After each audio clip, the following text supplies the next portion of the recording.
ఏమే పంకజం, కాస్త ఒక కప్పు కాఫీ ఇవ్వు. అంటూ వంటగదిలోకి వచ్చాడు రఘురామయ్య. ఆ వెధవ కాఫీ కోసం ఓ 10 నిమిషాలు ఆగితే ఏమవుతుంది? ఇక్కడ పూజ చేస్తున్నది మీకు కనిపించట్లేదా? ఆదివారం పూట కూడా పొద్దున్నే ఈ పూజలేంటి పంకజం? అంటూ విసుగ్గా అంటాడు రఘురామయ్య. ఆ విసుగేదో మీ కోడల మీద చూపించండి. ఎంత ఆదివారం అయితే మాత్రం ఇంకా లేవకపోవడం ఏమిటి దరిద్రం కాకపోతే? సరేలే, నేను అలా వెళ్ళి వరండాలో కూర్చుంటాను. నువ్వు నీ పూజ ప్రశాంతంగా చేసుకో. అంటూ గుమ్మం బయటికి వెళ్ళాడు రఘురామయ్య. రఘురామయ్య, పంకజం ఇద్దరూ భార్యాభర్తలు శివపురం అనే గ్రామంలో నివసిస్తూ ఉంటారు. రఘురామయ్య గ్రామ పంచాయతీ కార్యాలయంలో చిన్న ఉద్యోగం చేస్తూ ఈ మధ్య రిటైర్డ్ అయ్యాడు. రఘురామయ్య, పంకజంలకు ఒక కొడుకు, ఒక కూతురు ఉన్నారు. కూతురు లావణ్యాని డిగ్రీ పూర్తవ్వగానే పెళ్లి చేసి అత్తారింటికి పంపించారు. కొడుకు మురళి పెద్దగా చదువుకోలేదు. ఉన్న ఊర్లోనే చిన్న ప్రైవేట్ ఉద్యోగం చేస్తూ ఉన్నాడు. ఒకరోజు పంకజం రఘురామయ్యతో ఇలా అంటుంది. ఏమయ్యా, అబ్బాయికి పెళ్ళిడి వయసు వచ్చింది. ఇంకా సంబంధాలు చూడడం మొదలు పెట్టాలి. ఈరోజు పంతులు గారిని ఇంటికి రమ్మని చెప్పాను. మీరు కూడా ఎక్కడికి వెళ్ళొద్దండి అని అంటుంది పంకజం. కాసేపటికి పెళ్ళిళ్ళ పేరయ్య ఇంటికి వచ్చాడు. చూడండి పంతులు గారు, మీరేం చేస్తారో నాకు తెలీదు. అబ్బాయికి మాత్రం బాగా గొప్ప సంబంధం తీసుకురావాలి. అమ్మాయి ఒక్కతే కూతురై ఉండాలి. ఆస్తిపాస్తులు బాగా ఉండాలి. కట్న కానుకల విషయంలో మాత్రం ఎలాంటి లోటు ఉండకూడదు. సరే అమ్మా, ప్రయత్నించి చూస్తాను. కానీ అబ్బాయిది అసలే చిన్న ఉద్యోగము. ఎంతవరకు గొప్ప సంబంధాలు వస్తాయనేది చూడాలి మరి అని చెప్పి అక్కడి నుంచి వెళ్ళిపోతాడు పెళ్ళిళ్ళ పేరయ్య. చిన్న ఉద్యోగం చేస్తుండడం వల్ల మురళీకి పెద్ద సంబంధాలేవి రాలేదు. పంకజం, రఘురామయ్యలకు పెద్ద ఆస్తిపాస్తులంటూ ఏమీ లేవు. ఉన్నదల్లా ఆ ఇల్లు మాత్రమే. అది కూడా రఘురామయ్య అప్పుడప్పుడు కాస్త కూడబెట్టిన డబ్బు, అలాగే తన రిటైర్మెంట్ అయ్యాక వచ్చిన డబ్బుతో కట్టించుకున్నాడు.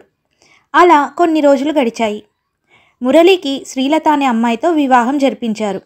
శ్రీలత మధ్యతరగతి కుటుంబం నుండి వచ్చింది. ఆస్తిపాస్తులు లేనప్పటికీ అందం, అనకువ, తెలివితేటలు కలిగిన అమ్మాయి. కోడలైన భారీ కట్నం తెస్తుందని ఎన్నో ఆశలు పెట్టుకున్న పంకజంకి ఆశలన్నీ నిరాశలయ్యాయి. కట్న కానుకలు పెద్దగా తీసుకొని రాలేదని కోడలిని ఏదో ఒక విధంగా సాధిస్తూ ఉండేది పంకజం.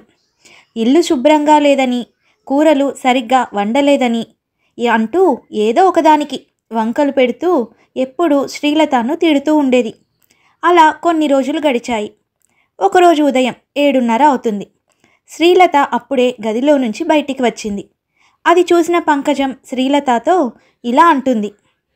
ఏం తల్లి, బారెడు పొద్దెక్కే వరకు పడుకుంటే పనెవరు చేస్తారనుకున్నావు? ఎక్కడి పని అక్కడే చచ్చింది అంటూ కోపంగా కోడల్ని అరుస్తుంది పంకజం.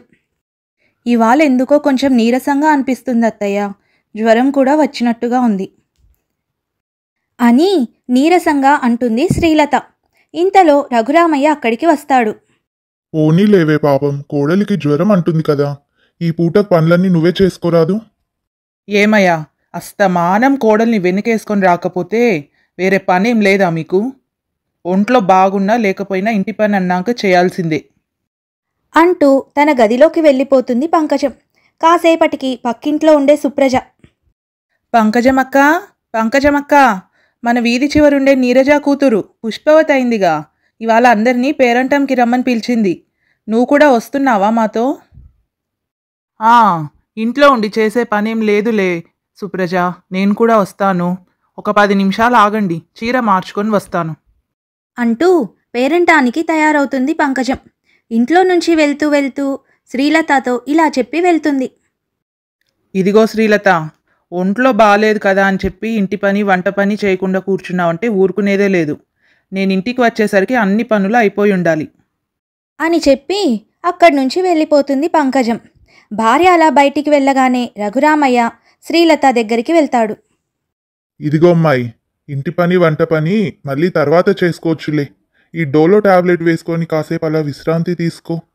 కాస్త ఓపిక వచ్చాక పనులన్నీ చేద్దువులే. కావాలంటే నేను కూడా నీకు పనుల్లో సాయం చేస్తాను. ఒంట్లో బాగాలేదంటున్నావు కదా అమ్మా, ముందు నేను వెళ్ళి నీకు ఇడ్లీ తీసుకొస్తాను. అది తిని టాబ్లెట్ వేసుకొని పడుకో అని చెప్పి వీధి చివర్లో ఉండే కొట్టు దగ్గరికి వెళ్ళి ఇడ్లీ తెచ్చి కోడలికిస్తాడు రఘురామయ్య. మామగారు చూపిస్తున్న ప్రేమకు శ్రీలత కళ్ళల్లో కన్నీళ్లు తిరిగాయి. ఏమ్మా, ఎందుకు బాధపడుతున్నావు? ఇందాక మీ అత్తయ్య అన్న మాటలు గుర్తొచ్చాయా? అది ఊరికే నోరు పారేసుకుంటూ ఉంటుంది. దాని మాటలేమీ పట్టించుకోకు. కాసేపు రెస్ట్ తీసుకో అని అంటాడు రఘురామయ్య. టాబ్లెట్ వేసుకొని 1 గంట సేపు విశ్రాంతి తీసుకుంటుంది శ్రీలత. ఆ తర్వాత కాసేపటికి లేచి ఇంటి పని చేయడం మొదలు పెడుతుంది. మామగారు కూడా తనకు ఇంటి పనిలో వంట పనిలో సహాయంగా ఉన్నాడు. ఉదయం 10:30 అవుతుంది. అప్పుడే నిద్ర లేచాడు మురళి. వంటగదిలోకి వచ్చాడు. నీరసంగా కనిపిస్తున్న శ్రీలతను చూసి, ఏ శ్రీలత, ఓ కప్పు కాఫీ ఇవ్వు అంటూ హాల్లోకి వెళ్ళిపోతాడు మురళి. నువ్వు వేరే పని ఏదన్నా ఉంటే చూసుకోలేమ్మా. వాడి కాఫీ నేను కలిపి పెడతానులే అంటూ రఘురామయ్య కాఫీ కలిపి మురళి ముందు పెడతాడు. అమ్మ ఎక్కడికి వెళ్ళింది నాన్న? అని అడుగుతాడు మురళి. పక్కింటి సుప్రజ గారితో పేరంటానికి వెళ్ళిందిలే. కోడలికి రోజు జ్వరంగా ఉందంట. కాస్త తనను దగ్గరుండి జాగ్రత్తగా చూసుకో. అంటే మీ ఉద్దేశం ఏంటి నాన్న? ఆవిడ గారి కాళ్ళు పట్టాలా ఏంటి? టాబ్లెట్ వేసుకొనే ఉంటుందిగా, అదే తగ్గిపోతుందిలేండి అని సమాధానమిస్తాడు మురళి. తల్లికి తగ్గ కొడుకు తయారయ్యాడు అని మనసులో అనుకుంటాడు రఘురామయ్య. అలా కొంత సమయం గడిచింది. పేరంటం నుంచి ఇంటికి వస్తుంది పంకజం.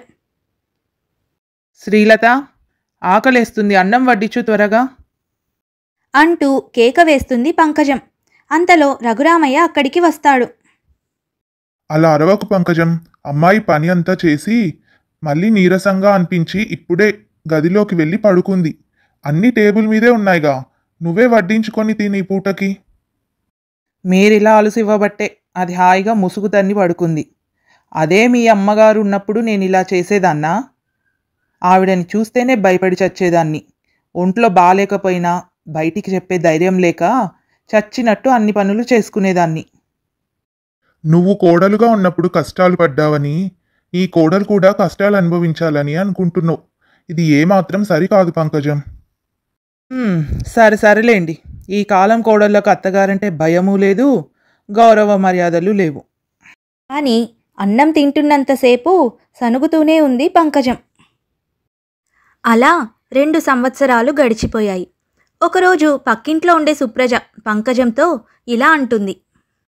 పంకజమక్క, నీకు ఈ విషయం తెలుసా? పక్క వీధిలో ఉండే సరస్వతి కోడల్లేదు, వేరు కాపురం పెట్టిందట. అవునా? నీకెవరు చెప్పారు ఈ సంగతి? మొన్న అటువైపుగా వెళ్తుంటే దిగులుగా కూర్చొని కనపడింది. ఏంటి అని ఆరా తీస్తే గంటసేపు కూర్చోబెట్టి ఈ విషయాలన్నీ చెప్పింది. గొప్పింటి సంబంధమని ఏరికోరి తెచ్చుకుంది. ఏం లాభం? తనకి సుఖపడే యోగ్యతే లేదు. కోడలు ఉదయం 10 దాకా నిద్రలేవదట. అత్తామామల్ని ఏమాత్రం లెక్క చేయదట. ఇంటి పని వంట పని అంతా సరస్వతే చేసుకుంటుందట. ఎచ్చులకు పోయి గొప్పింటి సంబంధం చేసుకున్నందుకు పాపం ఇప్పుడు బాధపడుతూ కూర్చుంది. అందుకే కయ్యానికైనా వియ్యానికైనా సమానమైన వాళ్ళని ఎంచుకోవాలని ఊరికే అన్నారా? నువ్వు మాత్రం మంచి పని చేసావు పంకజమక్క. పేదింటి నుండి కోడల్ని తెచ్చుకున్నావు. నువ్వు ఎంత సతాయించుకు తిన్నా పాపం కుక్కిన పేన్లా పడుంటుంది. సరిపోయింది. నా ఇంటి పరిస్థితులకి, నా కొడుక్కి వచ్చే జీతంకి ఇక వేరే గతి లేక పేదింటి పిల్లని చేసుకోవాల్సి వచ్చింది. నేనేదో ఏరికోరి సంబంధం తెచ్చుకున్నాను అని అనుకుంటుంది పాపం ఈ పిచ్చిమొహంది అని మనసులో అనుకుంటుంది పంకజం. అవును కానీ పంకజమక్క, నీ కొడుక్కి పెళ్లి చేసి 2 ఏళ్ళు అవుతుంది కదా, నీ కోడలికి ఇంకా విశేషం లేదేంటి? సుప్రజ అన్న మాటలకు పంకజం మొహం ఒక్కసారిగా పాలిపోయింది. వాడికేం పెద్ద వయసు అయిపోయిందని అప్పుడే పిల్లల్ని కనడానికి. వాళ్ళు ఇంకో 4 నాళ్ళు వద్దనుకుంటున్నారు. అందుకే నేను వాళ్ళని ఏమీ అడగట్లేదు అని సమాధానమిస్తుంది పంకజం. అప్పుడు నీరజ మనసులో ఇలా అనుకుంటుంది. ఈ బడాయి కబుర్లకేం తక్కువ లేదు. పిల్లల కోసమని నీ కొడుకు కోడలు డాక్టర్ల చుట్టూ తిరగడం నాకు తెలియదనుకున్నావా? అని మనసులో అనుకుంటుంది నీరజ. ఇంకా అక్కడే ఉంటే నీరజ ఇంకెన్ని ప్రశ్నలు వేస్తుందో అని పంకజం నీరజతో ఇలా అంటుంది. సరేలే నీరజ, మీ అన్నయ్య గారికి కాఫీ పెట్టించే వేలైంది. ఈ విషయాలు మళ్ళీ మాట్లాడుకుందాంలే అంటూ అక్కడి నుంచి జారుకుంటుంది పంకజం. అలా కొన్ని రోజులు గడిచాయి. తన కోడలికి పిల్లలు కావట్లేదని, అలాగే చుట్టుపక్కల వాళ్ళు అనే సూటిపోటి మాటలకు విసుగెత్తిపోయి పంకజం ఆ కోపాన్నంతా తన కోడలి మీద చూపించేది. ఇంట్లో అత్తపోరు ఎక్కువ అవడంతో శ్రీలత ఓ నిర్ణయానికి వచ్చింది. ఓ రోజు శ్రీలత భర్త మురళితో ఇలా అంటుంది. ఏవండి, మీతో ఒక విషయం చెప్పాలి. ఇంట్లో పనంతా అయిపోయాక ఖాళీగా కూర్చుంటుంటే ఏమీ తోచట్లేదు. అలాగే మన ఆర్థిక పరిస్థితులు కూడా అంతంత మాత్రంగానే ఉన్నాయి.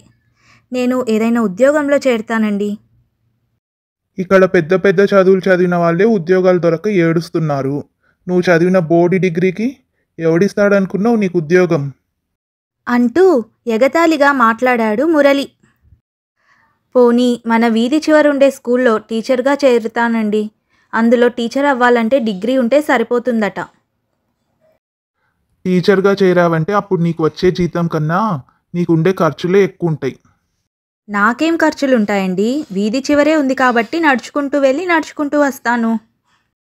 రేపు ఉద్యోగంలో చేరాక బాగా కనిపించాలి అని చీరలు కొనాలి అంటావు, నగలు మేకప్లు కొనాలి అంటావు. మీ ఆడవాళ్లకు సోకుల మీద ఉన్న శ్రద్ధ మొగుడి మీద ఉండదు. అంతేకాకుండా ఇక నువ్వు స్కూల్కి వెళ్ళడం మొదలుపెట్టావంటే ఇంటి చాకరీ అంతా మా అమ్మనే చేయాల్సి వస్తుంది అంటూ సుత్తి రామాయణం మొదలుపెట్టాడు మురళి. తను ఉద్యోగం చేయడం భర్తకు ఇష్టం లేదని శ్రీలతకు స్పష్టంగా అర్థమైంది. వీళ్ళ మాటలన్నీ చాటుగా వింటున్న పంకజం అక్కడికి వస్తుంది. ఏమిట్రా, ఏమంటుంది నీ భార్య? ఎందుకు ఇద్దరూ గొడవ పడుతున్నారు అంటూ ఏమీ తెలియనట్టు మొహం పెట్టుకొని అడుగుతుంది పంకజం. ఏముందమ్మా, నీ కోడలు ఉద్యోగం చేస్తుందట. అవునా? ఈవిడ గారు సంపాదించి ఎవరిని ఉద్ధరించాలని? నీకు 7 వారాల నగలు చేయించాలని అని వెటకారంగా అంటాడు మురళి. నేను ముందే అనుకున్నా ఇది ఇలాంటి పని ఏదో ఒక రోజు చేస్తుందని. ఇంటి పని ఎగ్గొట్టడానికి ఇదంతా ఓ సాకులేరా. ఆ టీచర్ ఉద్యోగం అంటే పెద్దగా కష్టపడేదేముంటుంది, కూర్చొని పాఠాలు చెప్పడమేగా. అదే ఇంటి పని అంటే ఒళ్ళు వంచి చేయాలి. ఉదయం లేచినప్పటి నుంచి రాత్రి వరకు రోజంతా ఏదో ఒక పని ఉండనే ఉంటుంది. ఈ గాడిద చాకిరి ఎవరు చేస్తారులే, ఉద్యోగం చేరితే హాయిగా పనంతా తప్పించుకోవచ్చు అని అనుకొని ఉంటుంది. అందుకే అమ్మా, ఉద్యోగం లేదు, గాడిద గుడ్డు లేదు, నోరు మూసుకొని ఇంట్లో పడుండమని గట్టిగా చెప్పానులే అని అంటాడు మురళి. తల్లి కొడుకులు అంటున్న మాటలకు శ్రీలత ఎంతగానో బాధపడుతుంది. చీచ్చి, అసలు వీళ్ళు మనుషులేనా? కడుపుకి అన్నం తింటున్నారా, ఇంకేమైనా తింటున్నారా అని తన అత్తను భర్తను మనసులోనే తిట్టుకుంటుంది శ్రీలత. ఇంతకీ శ్రీలత ఉద్యోగంలో చేరుతుందా లేదా, తన అత్తగారిని భర్తను ఎలా మార్చుకుంటుంది అనేది మనం వచ్చే భాగంలో తెలుసుకుందాం. శేఖరం, విశ్వనాథం ఇద్దరు అన్నదమ్ములు. శేఖరం ఉన్న ఊర్లోనే వ్యవసాయం చేస్తూ ఉండేవాడు. విశ్వనాథం వ్యాపారం చేస్తూ పట్నంలో స్థిరపడ్డాడు. వ్యాపారంలో మంచి లాభాలు వచ్చి బాగా ధనవంతుడయ్యాడు విశ్వనాథం. వ్యవసాయంలో సరైన లాభాలు రాకపోవటం, పంటలో నష్టం రావడం, ఆరోగ్యం సహకరించకపోవడంతో బీదరికంలోనే ఉండిపోయాడు శేఖరం. శేఖరం భార్య రాధమ్మ. రాధమ్మ శేఖరంలకు ఒక్కగానొక్క కూతురు హాసిని. హాసిని పుట్టిన కొన్ని సంవత్సరాలకు శేఖరం అనారోగ్యంతో మరణించాడు. రాధమ్మ హాసినిని ఎంతో కష్టపడి పెంచింది. అలా కొంతకాలం గడిచింది. హాసిని పెళ్ళిడుకొచ్చింది. అదే సమయానికి రాధమ్మ కూడా జబ్బు చేసింది. ఒకరోజు రాధమ్మ హాసినితో ఇలా అంటుంది. చూడమ్మా, నేను ఇక ఎక్కువ రోజులు బతకనని నాకు అర్థమైపోయింది. నువ్వు పెళ్ళిడుకొచ్చిన ఆడపిల్లవి, ఒక్కదానివే ఇక్కడ ఒంటరిగా ఉండలేవు. పట్టణంలో ఉండే మీ పెద్దనాన్న గారికి నా పరిస్థితి ఇలా ఉందని కబురు చేశాను. మరో 4 రోజుల్లో ఆయన వచ్చి నిన్ను తనతో తీసుకెళ్తారు. నువ్వు ఇక నా గురించి ఏమీ ఆలోచించకు అని అంటుంది రాధమ్మ. అలా 4 రోజులు గడిచాయి. రాధమ్మని చూడ్డానికి వచ్చాడు విశ్వనాథం. విశ్వనాథంతో రాధమ్మ ఇలా అంటుంది. బావగారు, నేను ఇప్పుడున్న పరిస్థితుల్లో నాకు మీరు తప్ప వేరే దిక్కెవరూ లేరు. నా కూతుర్ని కూడా మీ కూతురు అనుకొని చూసుకోండి. మీ తమ్ముడు బతికే ఉంటే మాకు ఈ పరిస్థితి ఉండేదే కాదు. దాని పెళ్లి బాధ్యత కూడా మీరే తీసుకోవాలి. బాధపడకు రాదమ్మా, ఇక నుంచి హాసిని బాధ్యత నాది. అలా మాట్లాడకమ్మా, నేను వదిలి నేను ఎక్కడికి వెళ్ళను. చూడమ్మా, మీ పెద్దనాన్న నిన్ను తీసుకెళ్తారు. నా గురించి నువ్వేమీ బాధపడకు. ఇక మీదట మీ పెద్దనాన్న పెద్దమ్మలు చెప్పినట్టు నడుచుకో. వాళ్ళను ఏ విషయంలోనూ బాధ పెట్టకు. నీ పెద్దమ్మ ఏదైనా ఒక మాట అన్నా మనసుకు తీసుకోకు. నేనెక్కడున్నా నువ్వు సంతోషంగా ఉండాలని కోరుకుంటాను అని చెప్తూ కన్ను మూస్తుంది రాధమ్మ. విశ్వనాథం హాసినితో ఇలా అంటాడు. మన ఇంటికి వెళ్దాం రమ్మా. ఇక నుంచి నువ్వు నా తమ్ముడి కూతురివే కాదు, నా పెద్ద కూతురివి కూడా అంటూ పట్నంలో తన ఇంటికి తీసుకెళ్తాడు విశ్వనాథం.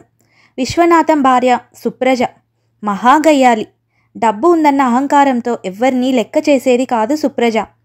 విశ్వనాథం డబ్బులు సంపాదిస్తున్నప్పటికీ ఇంట్లో పెత్తనమంతా సుప్రజదే. భార్య మాటకు ఎదురు చెప్పేవాడు కాదు విశ్వనాథం. విశ్వనాథం సుప్రజలకు ఒక్కగానొక్క కూతురు బిందు. బిందు చదువు పూర్తి చేసుకొని ఇంట్లోనే ఖాళీగా ఉంది. విశ్వనాథం హాసినిని ఇంటికి తీసుకురావడం సుప్రజ బిందుకు ఏమాత్రం నచ్చలేదు. బిందు సుప్రజ ఇలా మాట్లాడుకుంటారు. అమ్మా, దాన్ని నాన్నగారు ఇంటికి ఎందుకు తీసుకొచ్చారే? ఆ పల్లెటూరు నుండి వచ్చింది, ఇక్కడ మనతో పాటు ఉంటే సొసైటీలో మన పరువు ఏమవుతుంది? రేపు నా ఫ్రెండ్స్ ఎప్పుడైనా ఇంటికి వస్తే ఆ పల్లెటూరు దాన్ని నా అక్క అని చెప్పి పరిచయం చేయాలా నా ఫ్రెండ్స్కి? నన్నేం చేయమంటావే? నాకేమైనా ఇష్టమా చెప్పు దాన్ని ఇక్కడికి తీసుకొని రావటం? మీ నాన్నగారు మీ పిన్నికి మాట ఇచ్చారంట, అందుకే నేనేమీ అడ్డు చెప్పలేకపోయాను. అయినా నువ్వేం కంగారు పడకు. రేపటి నుంచి ఇంటి పని వంట పని అంతా దానితోనే చేయిద్దాం. మనకు ఫ్రీగా పని మనిషి దొరికింది అనుకుందాం. దాని మొహాన 2 పూట్ల ఇంత అన్నం పెట్టామంటే అన్ని పనులు చేసి పెడుతుంది. ఇప్పుడు కరెక్ట్గా చెప్పావు మమ్మీ. దానితో ఇంటి పని వంట పని కాకుండా నా పర్సనల్ సర్వెంట్గా కూడా వాడుకుంటాను అంటూ మాట్లాడుకుంటారు సుప్రజ ఇంకా బిందు. మరుసటి రోజు ఉదయం హాసిని నిద్ర లేవగానే సుప్రజ హాసినితో ఇలా అంటుంది. హాసిని, ఇక నుంచి రోజు ఇంట్లో పనంతా నువ్వే చూసుకోవాలి. ముందు ఇంట్లో అందరికీ కాఫీ ఇవ్వు. తర్వాత ఇల్లంతా శుభ్రం చేసి వంట పని చేయడం మొదలుపెట్టు. ఈ పనులన్నీ చేస్తేనే నేను ఇక్కడ ఇంట్లో ఉంచుకుంటాను. ఒక్క విషయం గుర్తుపెట్టుకో, ఈ విషయాలన్నీ మీ పెద్దనాన్నగారికి చెప్పినట్లు తెలిస్తే మరుక్షణమే నిన్ను ఇంట్లో నుంచి బయటికి పంపించేస్తాను. సరే పెద్దమ్మ, మీరు ఎలా చెప్తే అలా చేస్తాను. అమ్మ నువ్వు చెప్పిన మాట వినమని చెప్పింది అని అంటుంది హాసిని.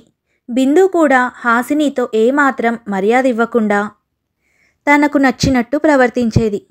ఒకరోజు బిందు హాసినితో ఇలా అంటుంది. ఏ హాసిని, నా డ్రెస్ ఐరన్ చేసి పెట్టమన్నాను కదా, చేసి పెట్టావా లేదా? నాకు ఇవాళ పార్టీ ఉంది, నేను అర్జెంటుగా బయటికి వెళ్ళాలి. అలాగే నా బట్టలన్నీ వాషింగ్ మిషన్లో వేయకుండా నువ్వే చేత్తో ఉతకాలి. అవి అసలే కాస్ట్లీ బట్టలు. వాటిని జాగ్రత్తగా ఉతికి ఆరబెట్టాక ఐరన్ చేసి పెట్టు. ఇంకా ఇక్కడే నిలబడ్డావే, వెళ్ళు వెళ్ళు, చెప్పిన పని చెయ్యి అని బిందు అనడంతో అక్కడి నుంచి వెళ్తుంది హాసిని. కాసేపటికి సుప్రజ వచ్చి ఇలా అంటుంది. ఏ హాసిని, ఏంటిది? ఇల్లంతా ఇంత మురికిగా ఉంది. ఇల్లు తుడిచావా లేదా? తుడిచాను పెద్దమ్మ, కానీ గాలికి మళ్ళీ దుమ్ము వచ్చి పడినట్టుంది. దుమ్ము వస్తే మళ్ళీ తుడుస్తూనే ఉండాలి. రోజుకు 3 పూట్ల తింటావు కానీ పని చేయడానికి మాత్రం ఒళ్ళు వంగదే నీకు అని నానా మాటలు అంటుంది సుప్రజ. హాసిని పని చేస్తుంటే సుప్రజ బిందు ఇద్దరూ చూసి ఆనందించేవారు. అలా రోజు సుప్రజ బిందు హాసినితో ఇంటి చాకరీ అంతా చేయించేవారు. ఒకరోజు అందరికీ వంట చేస్తూ ఉంటుంది హాసిని. అంతలో సుప్రజ అక్కడికి వస్తుంది. ఏ హాసిని, వంట ఇంత ఆలస్యం చేస్తున్నావు? మాకు ఆకలిగా ఉంది, త్వరగా పెట్టు. మాకు వడ్డించేసి బయట బట్టలు నానబెట్టాను, వెళ్ళి వాటిని ఉతుకు. కానీ పెద్దమ్మ, నాకు కూడా ఇవాళ చాలా ఆకలిగా ఉంది, తినేసి ఉతుకుతాను పెద్దమ్మ. ఆహా, పని చేయడానికి చేత కాదు కానీ తినడానికి మాత్రం ముందుగా తయారవుతావే. ఏం సంస్కారం నేర్పిందో ఏమో మీ అమ్మ. నేను చెప్పింది చేస్తేనే నీకు అన్నం పెట్టేది. ఇప్పుడు ఆకలి అవుతుంది అంటావు, తినేసి కాసేపటి తర్వాత నిద్ర వస్తుందంటావు. ఉన్న పనంతా ఎవరు చేస్తారు? మీ అమ్మ పైనుండి దిగొచ్చి చేస్తుందా ఏమి? అని హాసినిని అరుస్తుంది సుప్రజ. ఇక చేసేదేమీ లేక హాసిని అక్కడి నుంచి బట్టలు ఉతకడానికి వెళ్తుంది. హాల్లో కూర్చొని సుప్రజ, బిందు ఇలా మాట్లాడుకుంటూ ఉంటారు. చూసావా అమ్మా, ఈ మధ్య ఈవిడగారు పని దొంగలా తయారైంది. ఒక 2 రోజులు తిండి తిప్పలు లేకుండా చేస్తే అప్పుడు తిక్క కుదురుతుంది అంటూ హాసిని బయట బట్టలు ఉతుకుతున్న సమయంలో మిగిలిన వంట పదార్థాలన్నీ బయటికి వెళ్ళి కుక్కకు వేస్తుంది బిందు. హాసిని బట్టలన్నీ ఉతికి వచ్చి వంటగదిలోకి వెళ్ళి చూస్తే అక్కడ ఖాళీ గిన్నెలుంటాయి. అయ్యో, ఇప్పుడు ఏం చేయాలిరా దేవుడా, నాకేమో బాగా ఆకలేస్తుంది. రోజంతా పని చేస్తున్నా తినడానికి తిండి కూడా లేదు. దేవుడా, నువ్వే నన్ను కాపాడు అనుకుంటూ ఆ రోజు రాత్రికి మంచినీళ్లు తాగి పడుకుంటుంది హాసిని. అలా కొన్ని రోజులు గడిచాయి. ఒకరోజు బిందును చూసుకోవడానికి భరత్ తన కుటుంబంతో వస్తున్నాడని సుప్రజకు ఫోన్ వస్తుంది. సుప్రజ బిందు దగ్గరికి వెళ్ళి ఇలా అంటుంది. బిందు, రేపు నిన్ను చూసుకోవడానికి అబ్బాయి వాళ్ళు వస్తున్నారు. నువ్వు చక్కగా అందంగా తయారవ్వాలి. అబ్బాయికి చూడగానే నువ్వు నచ్చాలి. అబ్బాయి వాళ్ళది మంచి ధనవంతుల కుటుంబం. అబ్బాయి కూడా అందగాడు, బుద్ధిమంతుడు. ఈ సంబంధం గనక ఓకే అయిందంటే నీ అంత అదృష్టవంతులు మరొకరుండరు అని అంటుంది సుప్రజ. మరుసటి రోజు సుప్రజ వెళ్ళి హాసినితో ఇలా అంటుంది. ఏ హాసిని, ఇవాళ బిందును చూసుకోవడానికి అబ్బాయి వాళ్ళు వస్తున్నారు. నువ్వు వెళ్ళి స్వీట్లు, పండ్లు పట్టుకొని రా. ఇంకొకటి గుర్తుపెట్టుకో, అబ్బాయి వాళ్ళ ముందు నువ్వు అస్సలు కనబడడానికి వీల్లేదు. అలాగే అబ్బాయి వాళ్లకు స్నాక్స్ కూడా ప్రిపేర్ చెయ్యి. బయటకి మాత్రం రావద్దు. నీ వల్ల ఏదైనా తేడా జరిగిందంటే మాత్రం నిన్ను అస్సలు వదిలిపెట్టను. సరే పెద్దమ్మ, మీరు చెప్పినట్టే చేస్తాను. ముందు వెళ్ళి స్వీట్స్ తీసుకొని వస్తాను.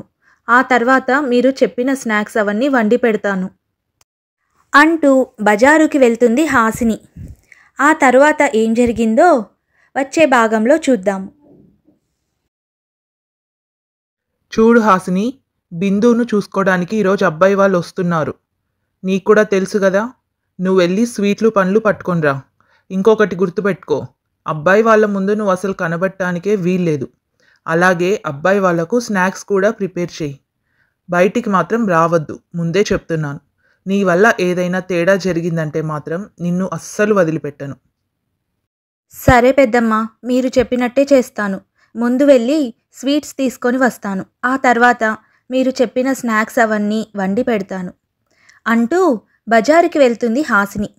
బజారుకి వెళ్తూ రోడ్ క్రాస్ చేస్తూ ఉంటే ఒక కారులో వస్తున్న వ్యక్తి వేగంగా వస్తూ హాసినిని గుద్దబోయాడు.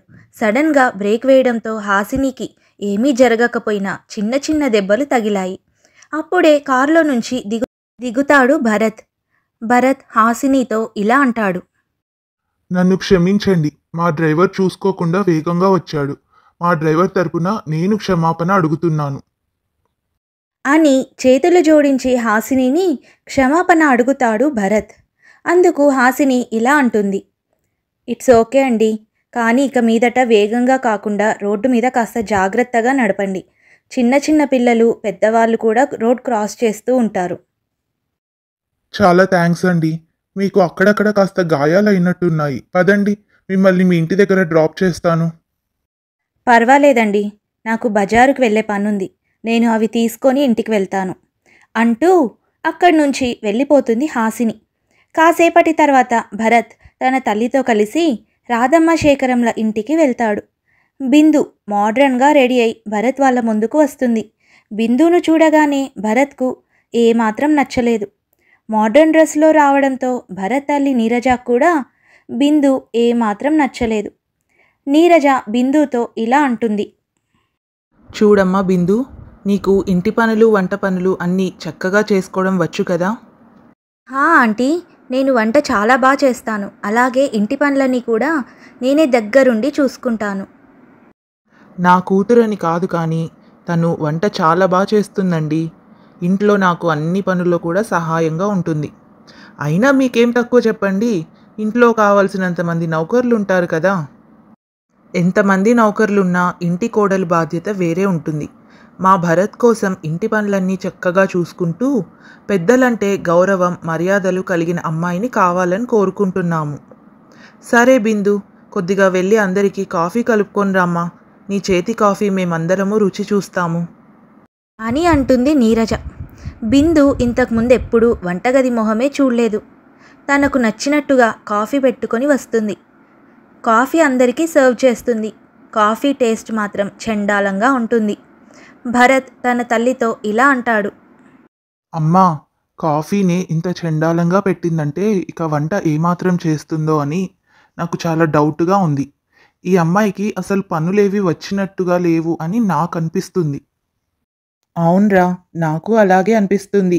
పద్ధతిగా చీర కట్టుకొని కూర్చుంటుంది అనుకుంటే ఇలా ప్యాంటు షర్టులో వచ్చింది. అంతలో బజారు నుంచి హాసిని ఇంటికి వస్తుంది. హాసినిని అక్కడ చూసి ఒక్కసారిగా ఆశ్చర్యపోతాడు భరత్. హాసిని గారు, మీరేంటి ఇక్కడ? అంటూ ఆశ్చర్యంగా అడుగుతాడు భరత్. తను మా తోటికోడలు కూతురు హాసిని. వాళ్ళ నాన్న కొన్నాళ్ల కిందట చనిపోయారు. మా తోటికోడలు కూడా ఈ మధ్య కాలం చేసింది.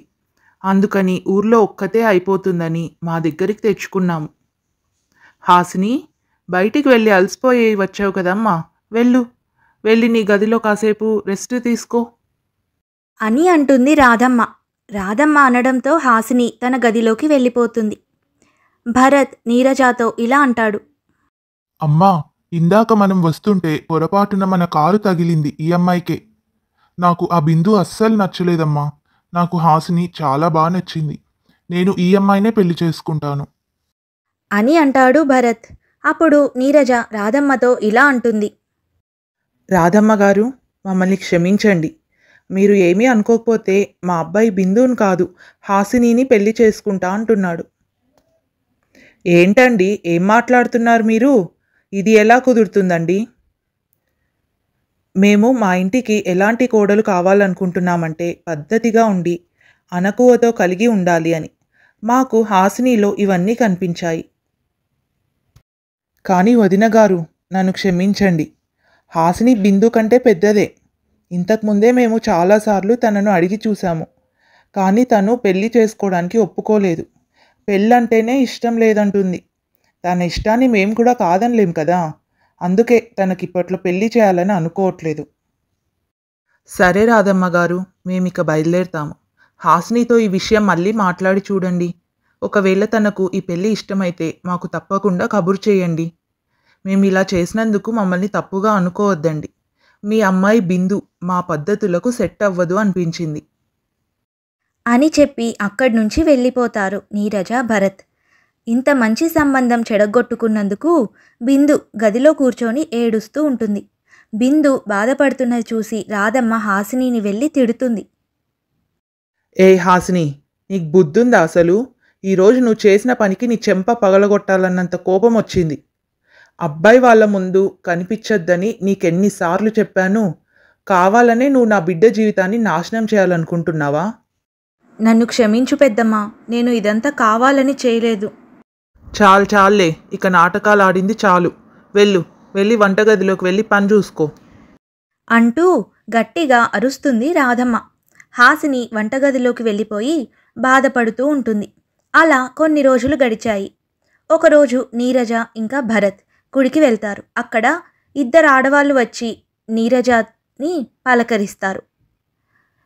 మీరు మొన్న బిందును చూసుకోవడానికి వచ్చిన సంబంధం వారే కదా అని అడుగుతారు.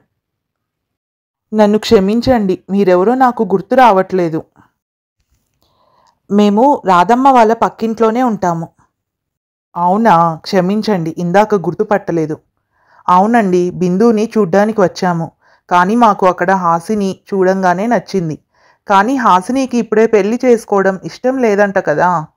అందుకని సంబంధం కుదుర్చుకోకుండానే వెళ్ళిపోయాము. అదేం లేదండి, రాధమ్మ చెప్పిందంతా పచ్చి అబద్ధం. మీలాంటి గొప్పవాళ్ళ సంబంధం హాసినికి రావటం ఆ రాధమ్మకి ఇష్టం లేదు. అందుకే అలా అబద్ధం ఆడింది. తను హాసినికి పెద్దమ్మే కదా, ఎందుకు అలా చేసింది? అసలే తల్లి లేని పిల్ల, కన్న తల్లిలా చూసుకుంటుంది అనుకున్నాము. తను హాసినిని సరిగ్గా చూసుకోవట్లేదండి. పేదింటి నుంచి వచ్చిందని చులకనగా చూస్తుంది. ఇంటి చాకిరీ వంట చాకిరీ అంతా చేయించుకొని సరిగ్గా తిండి కూడా పెట్టట్లేదు. తల్లి కూతురు ఇద్దరూ కలిసి పాపం ఆ అమ్మాయిని వేపుకు తింటున్నారు. మీరు చెప్తున్నదంతా నిజమేనా? అవునండి, మేము వాళ్ళ పక్కింట్లోనే ఉంటాం కదా, మేము రోజూ ఇదంతా చూస్తుంటాము. రాధమ్మకు మొదటి నుంచి గర్వం అహంకారం చాలా ఎక్కువ. ఫ్రీగా పని మనిషి దొరికింది అని తమ దగ్గరే ఉంచుకోవాలి అనుకుంటుంది ఆ పిల్లను. ఆ పిల్లకు పెళ్లి చేసే ఉద్దేశమే లేదు రాధమ్మకు.